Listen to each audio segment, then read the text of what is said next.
13 दिसंबर रात के 1:47। प्रिया अपने हॉस्टल रूम में अकेली बैठी थी, लेकिन जब उसने मुड़कर देखा तो उसकी रूममेट कविता उसके बिल्कुल पीछे खड़ी थी। समस्या ये थी कि कविता अभी भी अपने बिस्तर पर सो रही थी। तो फिर प्रिया के पीछे कौन खड़ा था? और इससे भी डरावनी बात यह है कि जो कुछ भी उस रात हुआ वो सिर्फ शुरुआत थी, क्योंकि प्रिया को अभी भी नहीं पता था कि उसकी सबसे अच्छी दोस्त कविता पिछले 3 महीनों से मर चुकी थी। लेकिन पहले मैं आपको बताता हूं कि यह कहानी कैसे शुरू हुई।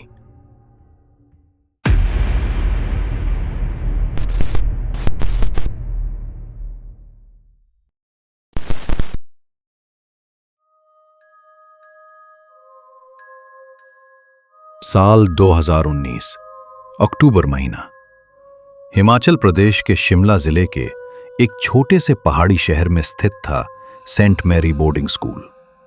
ये एक 150 साल पुराना स्कूल था, जो अपनी उत्कृष्ट शिक्षा के लिए पूरे देश में मशहूर था। लेकिन इस स्कूल की गर्ल्स हॉस्टल की दीवारों में कुछ राज दफन थे, जिन्हें जानकर आपकी रूह कांप जाएगी।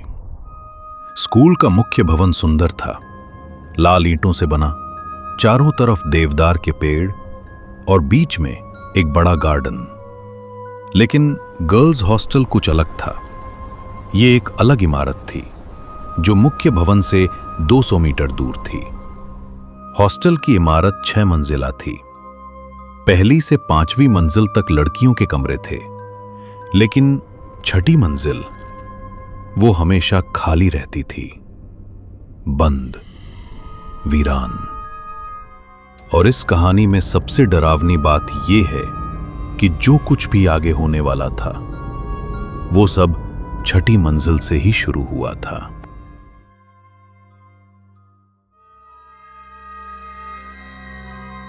प्रिया शर्मा 17 साल की एक होशियार लड़की दिल्ली से आई थी। लंबे घुंघराले बाल, तेज आंखें और हमेशा मुस्कुराने वाला चेहरा। उसकी एक अजीब आदत थी, वो रात में बहुत देर तक पढ़ती रहती थी, कभी कभी तो सुबह 3 से 4 बजे तक।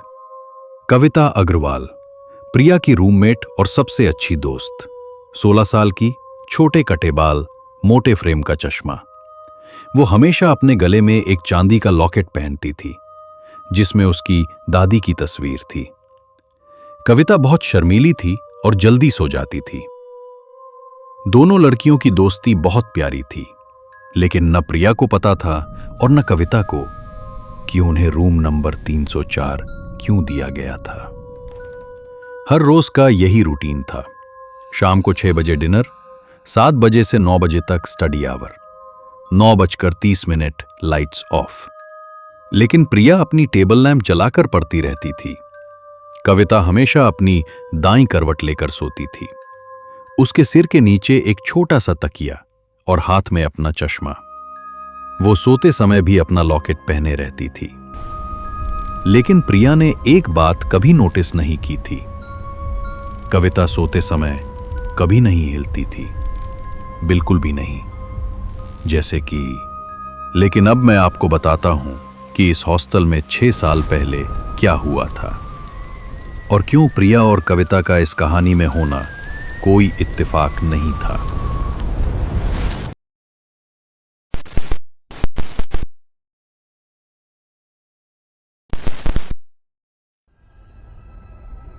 छह साल पहले इसी हॉस्टल के 6ठे फ्लोर पर एक घटना हुई थी।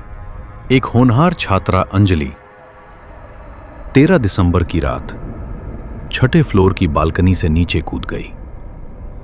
पुलिस ने कहा था सुसाइड, लेकिन अंजलि के माता पिता को पता था कि उनकी बेटी खुश थी। फिर क्या हुआ था उस रात? अंजलि के मरने के बाद 6ठा फ्लोर पूरी तरह से बंद कर दिया गया। सफाई के लिए महीने में सिर्फ 1 बार खोला जाता था। छात्राएं कहती थीं कि रात के समय 6ठे फ्लोर से अजीब आवाजें आती हैं। लेकिन प्रिया को इन बातों पर यकीन नहीं था, जब तक कि उस रात कुछ ऐसा नहीं हुआ जिसने उसकी जिंदगी हमेशा के लिए बदल दी।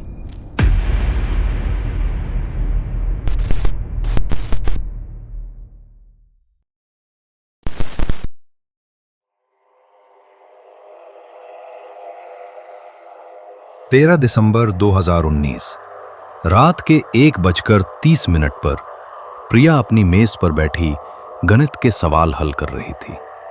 कविता अपने बिस्तर पर दाईं करवट लेकर सो रही थी, वैसे ही जैसे वो हमेशा सोती थी। प्रिया का गला सूख गया था। वो कॉफी बनाने के लिए कॉमन रूम में गई। जब वो वापस मुड़ी तो कविता उसके ठीक पीछे खड़ी थी। लेकिन ये कविता कुछ अलग थी। उसने अपना चश्मा नहीं पहना था, उसका चांदी का लॉकेट भी नहीं था, और सबसे अजीब बात, वो नंगे पैर थी। कविता ने बहुत धीमी आवाज में कहा, प्रिया, चलो छठे फ्लोर पर चलते हैं। प्रिया चौंकी।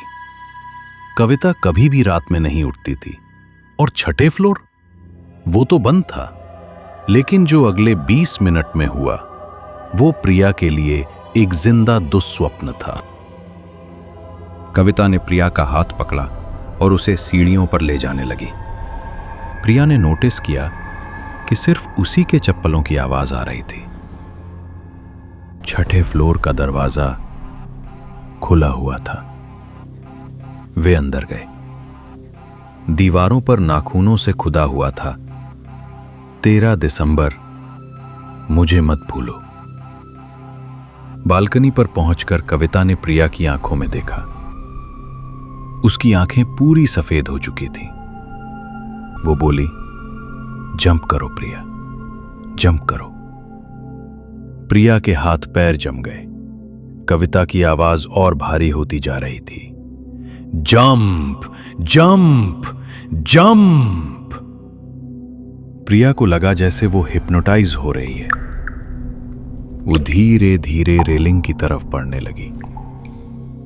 लेकिन तभी अचानक नीचे से कुछ गिरने की आवाज आई।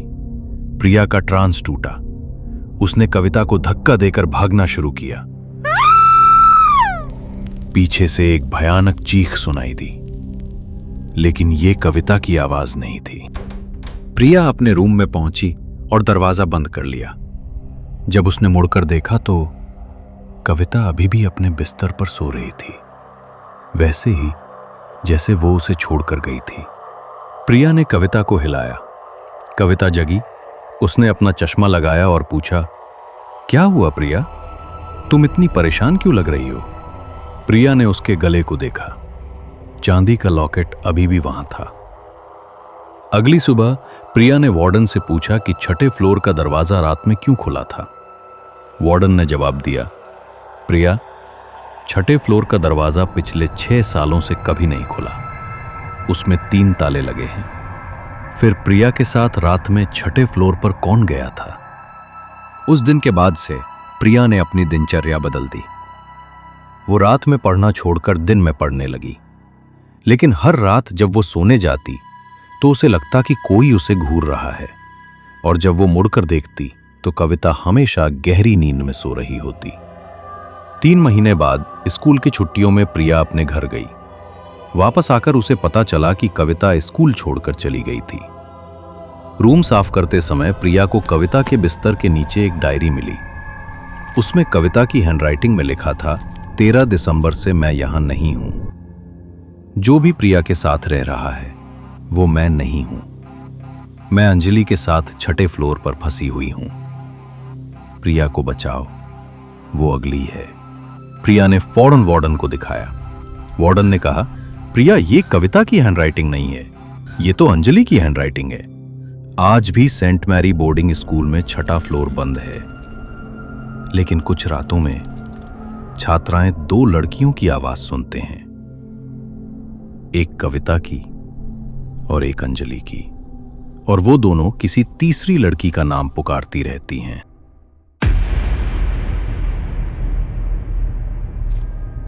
अगर आपको ये कहानी रोंगटे खड़े कर देने वाली लगी तो लाइक करना मत भूलिए, और हां, रात में अकेले मत सोइएगा। कमेंट्स में बताइए कि आपको सबसे डरावना कौन सा हिस्सा लगा। और अगर आप ऐसी और भी रहस्यमय कहानियां सुनना चाहते हैं तो हमारे चैनल को सब्सक्राइब करना बिल्कुल मत भूलिए।